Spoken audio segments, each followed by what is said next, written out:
22 अक्टूबर को कत्ल होने वाले नौजवान के वरसा का कातिलों की गिरफ्तारी और इंसाफ के हुसूल के लिए हैदराबाद प्रेस क्लब के सामने एहतजाज। 55 रोज बाद भी पुलिस कातिलों की गिरफ्तारी में नाकाम। मजीद बता रहे हैं अली अहमद शेख। 22 अक्टूबर को दिन दिहाड़े गुरुनगर चौक पर कत्ल होने वाले 2 अफराद के कातिलों का ताहाल सुराग न मिल सका, जिस पर मकतूल आरिफ कुरैशी के अहल खाना ने शहदादपुर से हैदराबाद प्रेस क्लब आकर इंसाफ के हुसूल और 55 रोज से आज़ाद घूमने वाले कातिलों की गिरफ्तारी के लिए एहतजाज किया, जिसमें ख़वातीन और बच्चों ने बड़ी तादाद में शिरकत की।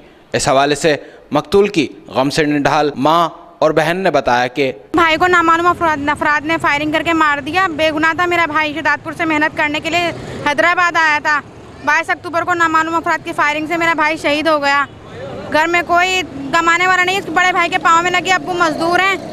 हमें इंसाफ की अपील है आर्मी चीफ से और है ना चीफ जस्टिस से और है ना वज़ीर आज़म पाकिस्तान से कि हमें इंसाफ चाहिए कि जल्द से जल्द मुजरिम को पकड़ें। मेरे बेटे को शहीद कर दिया। वो शहदादपुर से यहाँ आया था काम करने के लिए और है ना नामालूम दहशतगर्दों ने मेरे बच्चे को शहीद कर दिया, बेकसूर बेखता।